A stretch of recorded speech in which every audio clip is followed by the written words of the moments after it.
News 28 मराठीमध्ये आपले स्वागत आहे। आजच्या मोठ्या बातम्यांबद्दल बोलूया। पालघरमध्ये ड्युरन फर्निचर कंपनीला भीषण आग।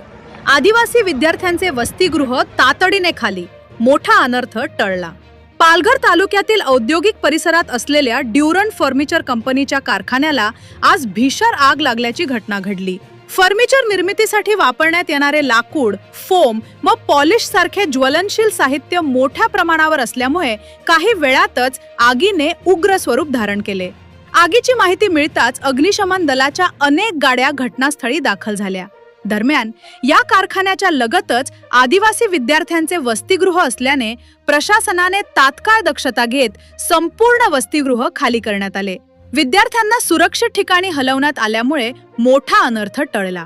अग्निशमन दलाच्या जवानांनी शर्तीचे प्रयत्न करून आग आटोक्यात आणली। या आगीत लाखो रुपयांचे आर्थिक नुकसान झाल्याचा प्राथमिक अंदाज असून सुदैवाने जीवितहानी झाल्याचे वृत्त नाही। प्राथमिक तपासानुसार आगीचे कारण शॉर्ट सर्किट, ज्वलनशील साहित्याचा साठा किंवा मानवी निष्काळजीपणा असण्याची शक्यता व्यक्त करण्यात येत आहे। मात्र नेमके कारण सखोल तपासानंतरच स्पष्ट होणार असल्याचे अधिकाऱ्यांनी सांगितले। या घटनेमुळे औद्योगिक परिसरातील अग्निसुरक्षा व्यवस्था आणि वसतिगृहांच्या सुरक्षिततेचा गंभीर प्रश्न पुन्हा एकदा ऐरणीवर आला आहे। पोलीस व स्थानिक प्रशासनाकडून पंचनामा करून पुढील कारवाई सुरू आहे। वार्ताहर Shubham Patil, senior crime reporter, Palghar जिल्हा।